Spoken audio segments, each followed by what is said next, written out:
Basumo Mbare. Ce que l'on a Abidjan Iba Fama le dia. Gloire aux peuples africains qui ont compris. Gloire au peuple malien. Ouais. Gloire au peuple burkinabé. Gloire au peuple nigérien. Gloire au peuple sénégalais. Car le dernier résistant fut sénégalais. Le dernier résistant, je vous dis,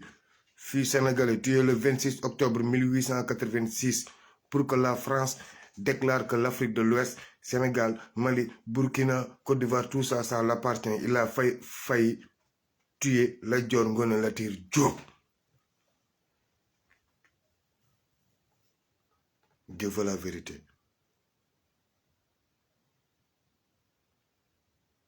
Les plus grands révolutionnaires africains dans la religion, c'est qui? El Hadj Omar Foutiyou Tall.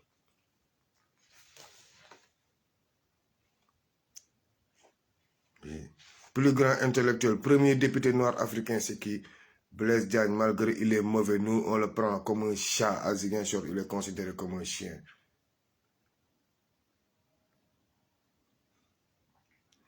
Premier parti politique africain, Modibo Keïta, Lamine Gueye, qui sont des cousins. Donc bien avant 1914, le Sénégal avait déjà eu sa démocratie et avait commencé à voter dans l'Assemblée nationale française. Saint-Louis votait, Dakar votait, Rufisque votait, Gorée votait. Donc ce n'est pas aujourd'hui que le Sénégal est Sénégal. Ce n'est pas aujourd'hui que le Sénégal est un pays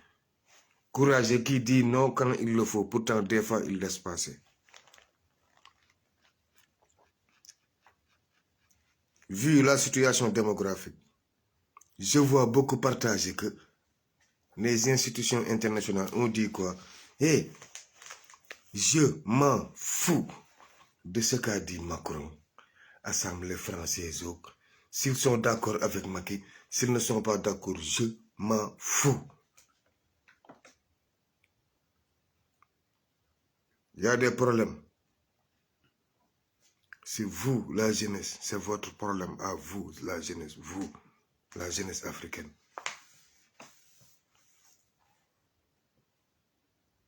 Aucune armée ne peut faire coup d'État sans l'accord du peuple. Demandez à Erdogan, quand les Américains ont introduit des traîtres turcs, si ça a réussi ou non. Mali Hachimi, certes, mais c'est la population, c'est le peuple, c'est la jeunesse. Égypte, c'est le pays le plus militarisé de l'Afrique. La plus grande armée africaine. Mais le peuple a vaincu les armes. Tunisie, la même chose, mais le peuple a vaincu.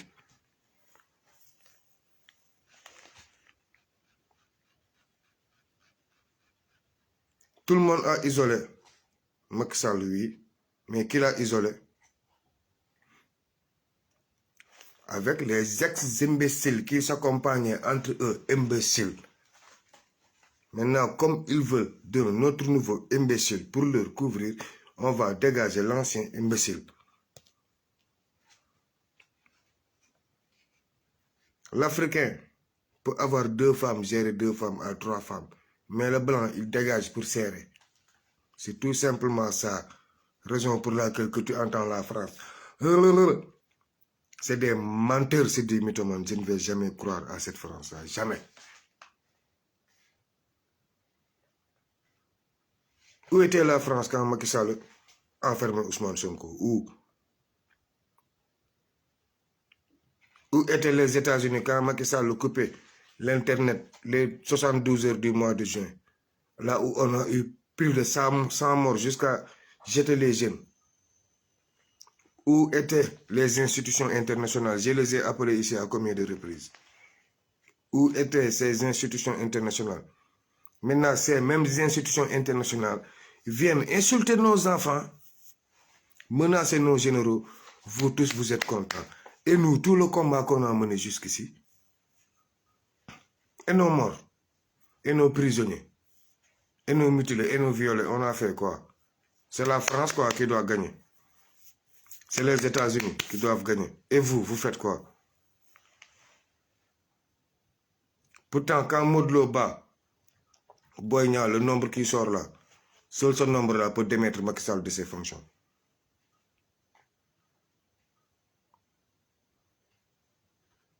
Je m'en fous des institutions internationales. Je ne peux pas croire aux Blancs. Car le peuple malien a compris que ce n'est pas à travers ces institutions, ce n'est pas à travers l'ONU, ce n'est pas à travers le secrétariat d'État américain qu'on peut résoudre quelque chose, malgré que c'est eux-mêmes qui ont imposé la candidature de Bassirou Diomaye Faye. Mais allez aux élections pour nous faire croire que vous allez aux élections. Quel genre d'élection?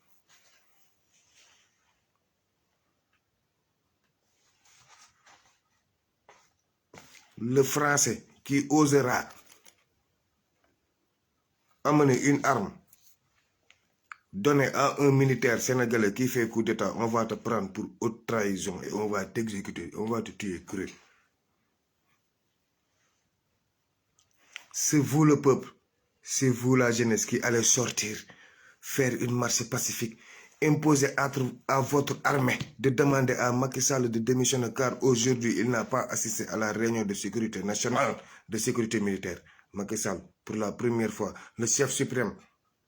des armées s'est absenté. Pourquoi il n'ose pas sortir? Je ne vais pas rentrer dans ces détails.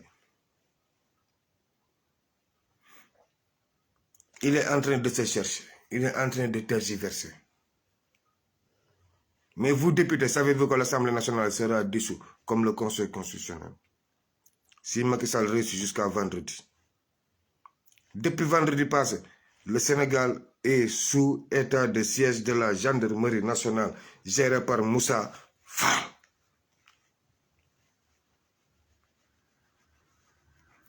Ce même général Moussa Fall qui a reçu la sommation par de jeunes officiers de démissionner car il a atteint l'âge de la retraite. Ainsi que Maïssé Selenia, il y a beaucoup d'officiers que des jeunes officiers panafricanistes qui ont compris les enjeux, qui ont compris que soit les institutions internationales, pourquoi ils défendent Macky Sall, c'est pour protéger leurs intérêts. Qu'est-ce que leurs intérêts? Le Sénégal, notre terre. Il n'y a aucun Sénégalais, il n'y a aucune entreprise sénégalaise qui vend du pétrole. C'est Total qui vend notre pétrole. C'est Total qui gère notre pétrole. Votre pétrole là, votre gaz que vous parlez, ça appartient à qui? À Total. Ça appartient à qui? À la France. Donc la France défend ses intérêts. La France ne veut pas d'un coup d'état militaire patriotique pour qu'on puisse rejoindre le BRICS et la Russie. C'est-à-dire rejoindre une force qui va nous donner la sécurité. On n'a pas besoin des hommes russes comme les Français sont venus installer plus de 1500 hommes. Pour faire quoi? Pour attendre quoi? Et puis vouloir imposer à Macky Sall quelque chose. Non, c'est à vous le peuple d'imposer à Macky Sall, pas des étrangers. Négativement, un étranger ne va pas m'imposer chez moi. Le vendredi, vous les imams, vous les imams, le vendredi, abbé, évêque, la jeunesse, élèves, professeurs, enseignants, à 15h, c'est ce qui peuvent être à Dakar avant 15h, non qu'à être là-bas marcher, mais Guédiawaye, Pékin, Parcelles, Louga, Saint-Louis, Fouta, Ziguinchor, Kaolack, Matam, Thiès, Porokhane, Touba, Mbacké, Diourbel, Gossas, Fatick. Manifestation pour montrer à l'opinion internationale que les Sénégalais sont là parce que tout le monde commence à nous traiter de peuple hypocrite.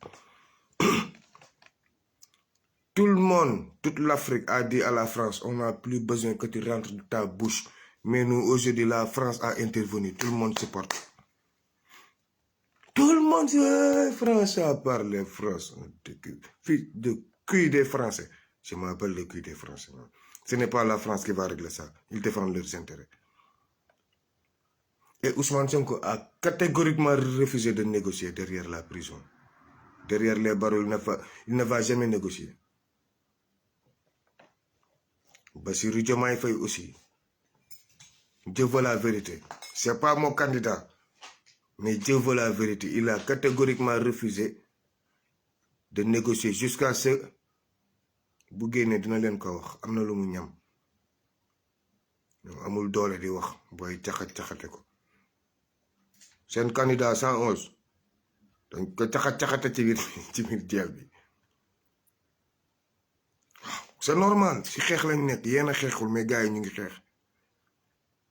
Macky Sall nag réer na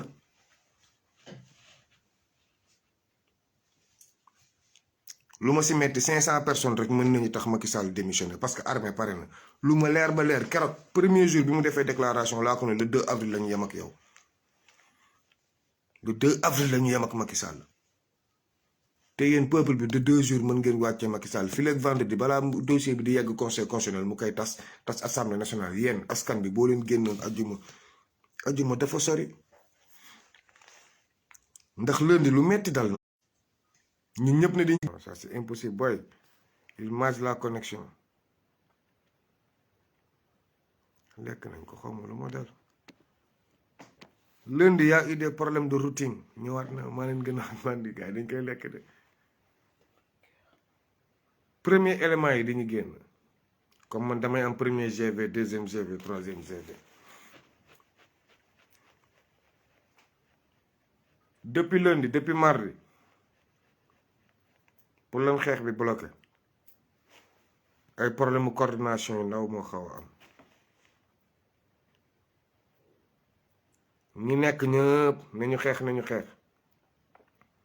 tey tribunal bu Dakar laaj leen ñi fa xëy tribunal bu Dakar tey laaj leen ñi fa xëy Baye Ndiaye booy Baye Ndiaye lañ doon waxal Baye Ndiaye gauche Baye Ndiaye droite Baye Ndiaye gauche Baye Ndiaye droite Baye Ndiaye gauche loolu lañ doon wax lundi pourtant lundi yéen ñëpp ne woon da ngeen di génn xeex mais yéen ana seeni élément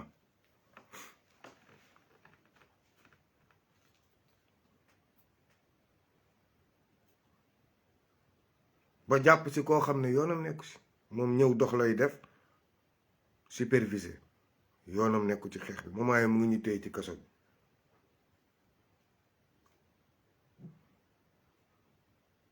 léegi PV yi comme ni ñu defoon Ousmane Kabiline Diatta la ñu commencé chargé booy ñu jàpp lundi yëpp jiiñ booy ne dañ nekk ci ay groupe lan ak lan Baye Ndiaye quoi comme man maay force occulte tey benn kilifa woo ma ci wax ba affaire bi commencé déborder ma ne ko léegi xam nga ni ñuy defam dama wax ba sama baat bi dee dama wax ba perte poids te duma jël engagement nii di dellu ginnaaw déedéet sur 1640 ma ñaata détenu ngeen ma wax y a 755 personnes yoo xam ne ils ont moins de 35 ans boo leen bàyyi xale yooyu man ma pare ci gis nga toog nii di live damay bàyyi Sénégalais yi jël seen responsabilité parce que li ñu waroon wax yëpp wax nañ ko boo leen bàyyi xale yooyu ne ngeen bu dee góor naa ñibbisi bàyyi leen moitié mu ñibbisi xale yooyu ñoo ma gënal sama vie xale yooyu ñoo ma gënal parce que xale yooyu ñoom ñooy diriger Sénégal xale bu jóge daara yor xeer ndax day wax ak man danga koy tëj ndax day wax ak man dama trahir nation bi waa léegi ana ñeneen ñi seen combattant yi comment tey tribunal yëpp ñu nekk fa tey toute la journée bàyyi jàppal Baye Ndiaye booy Baye Ndiaye ay procureur ñëpp di intervenir procureur yi ñu ne ñun ñooy sacrifier booy yi quoi waa léegi ñi seen doom yi dee nag ñun ñoo leen sacrifier man mii sama njaboot ñam nag man maa leen sacrifier man samay waxuma la njabootu kenn de sama bos dañu ñam am na ñu ñu suul am na ñoo xam dagg seen tànk toj seen bët non amul problème de coordination leader yaa ne dañuy génn man saa bu leader yi ne dañuy génn premier GV moom premier combattant yi man maa ko moom kooku je défie quiconque moo tax gars yi dañuy live di wax saa yi ma ne ma an seen booy génn taal pëne déedéet man nekkatuma ci ay taal pëne civil yi laay tàlloo pëne te civil yi day fekk booy dugg raxas ba mu set wecc booy civil yi dugg ñëw toog foo mooy xale yi dañuy génn foo pour jàngal leen ni ñuy manifester ñu participer mais kenn bokkul ci manifestation yi yéen ñi ngeen jàpp kenn bokkul kenn du ci premier GV troisième GV yi booy lu ma metti moo ma dal nii lu ma metti tey tribunal de Dakar tey man la ñu xëyee lu ma naqari moo ma dal tey ba ay parents booy woo ma di ma wax bi n'importe quoi bëgg ma dépasser man leen du ci dal ndeyam ci xeex lañ nekk ci combat lañ nekk di ngeen bàyyi xale yi xeex Sonko mu ngi kaso mais man li ma dal sama kër ñaanuma yàlla mu dal ko moom ñaanuma yàlla mu dal kenn si yéen pourtant encaissé naa comment nga koy gérer léegi yow jàpp sa doom kaso léegi lépp man si man ngay ñëw di ma saaga quoi man quoi téléphone bi tey journée bi yëpp nii lañ yàqee tey sama journée yàq sama liggéey kon yéen da ngeen di jiital rey xale waa léegi man xool leen photo yi mu leen publier yëpp dem leen xool sama 47 morts yi bu booy Seydi bu Ziguinchor te mu mujjee dee ancien militaire la parent bàyyi 2 doom awma booy boo am awma man civil bu dee sama booy dee yëpp ay ancien militaire lañ pour vous dire comment je couvre la jeunesse comment man may ñëw couvrir jeunesse bi def naa ba yow su mu la ne waaye gars yi nañ ñu may jàmm yéen leaders yi yéen laay waxal chaque jour foog ngeen xam ne combat bi dafa am beneen tournée bu mu jël yéen amuleen benn xale boo leen naan allo kaay lu ñu génn xeex déedéet mais groupe dafa am loo xam ne gis nga noyau central bi la ñuy téye waaw kañ comme disque dur bi maanaam coordination man ki may sama coordination man la ñu bloqué fu mu toll nii moo tax ma téyewaat booy yëpp stop foog ñu stop waaye léegi nag ñeneen ñi xeex ayoo ñeneen ñi am coordination ay combattant léegi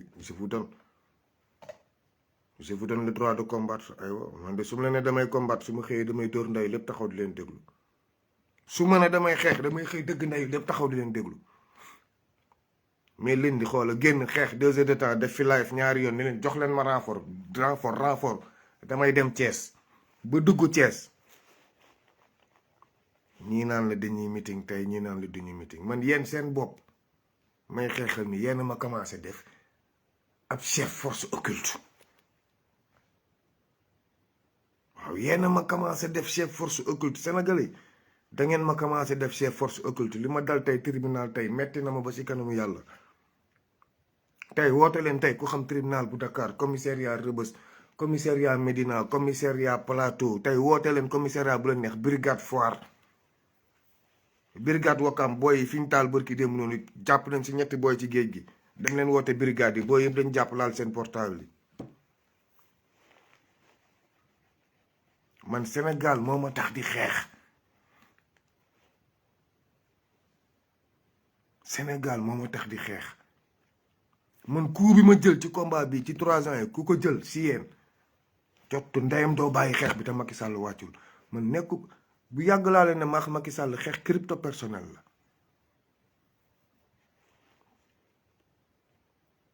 coup bi ma ci jël ku ko jël ci sa njaboot laa la wax fu ñuy waxati politique dangay saaga seen ndey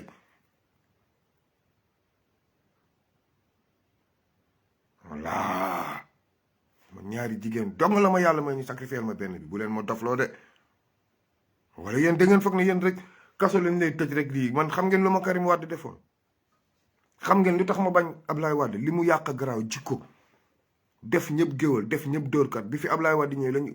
jàpp ne fen dootul fen mooy dóor lañu jàpp ne sàcc mooy dóor lañu jàpp ne lijjanti mooy dóor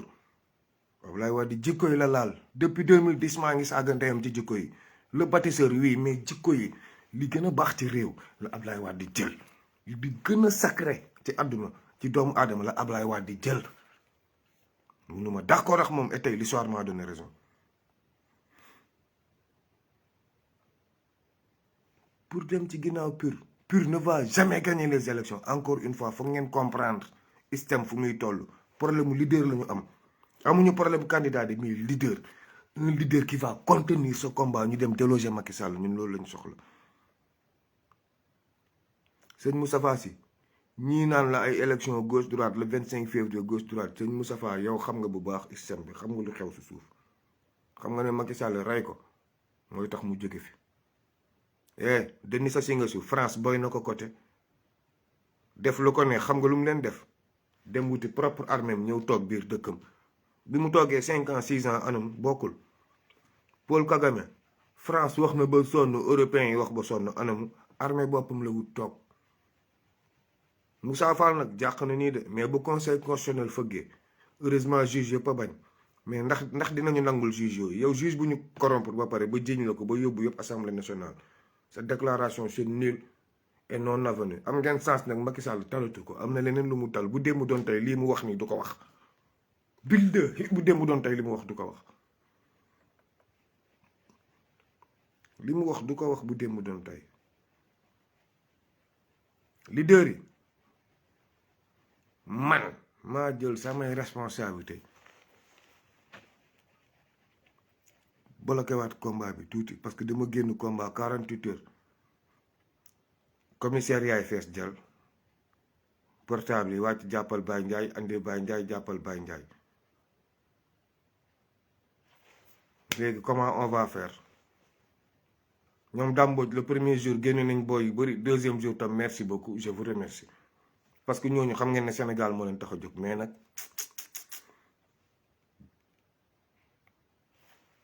rouleur yi la gars yi téye rouleur yi code fa ngeen jàpp ci combat bi man damay xeex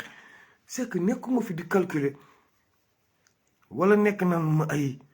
1000 euros mooy xeex déedéet laajal ñi ma xam billahi wallahi tallaahi 100 euros damay déplacer booy xeex ak 100 euros ma ñàkk sama ndey parce que soxlaaw ma ñi nga xam ne amuñu conviction man xam nga man yan booy laay xeexal booy naan ma grand dëkk bi foog mu régler damay xeex encore une fois damay xeex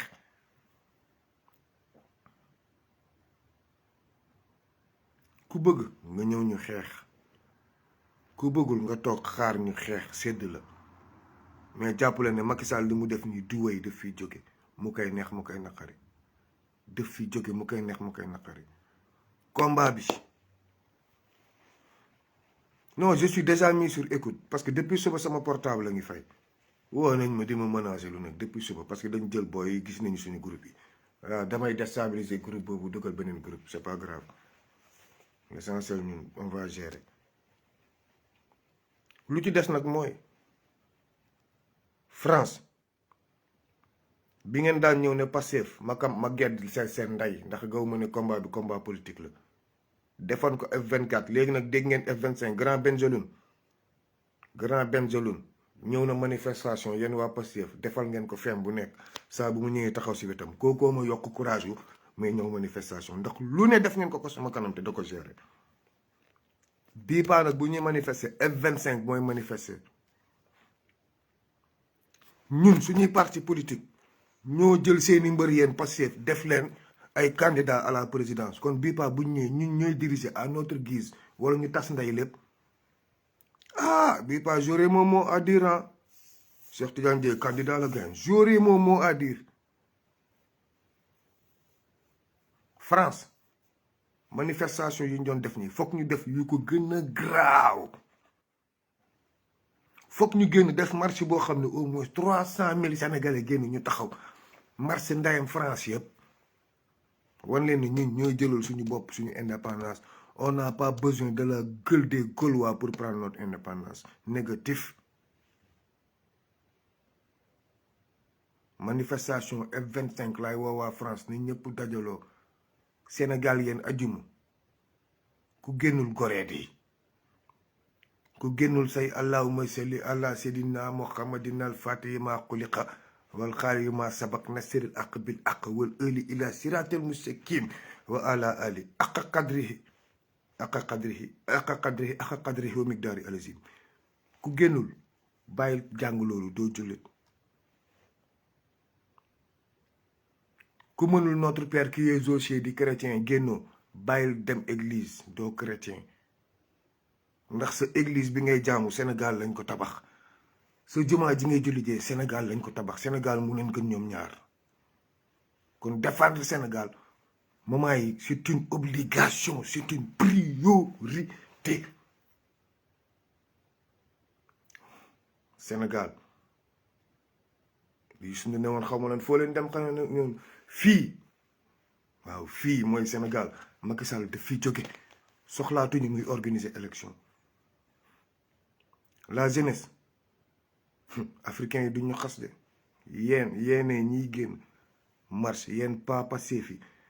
yéen pas patriote yi yéen pas ancien militaire yi yéen pas coxeur yi yéen pas dawalkatu saret yi yéen ménager mbër yi yéen ñëpp laay wax jóg leen nànk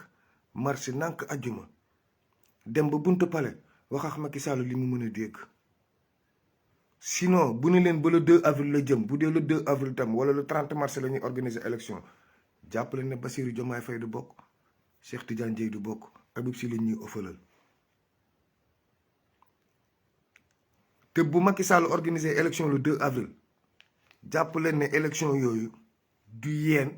du seen doole du seen kattan du seen rëy làmmiñ ñun moment yi xam nga ñun suñu doole lu mu ñuy may Macky Sall démissionné wala coup d'état mais bu élection amee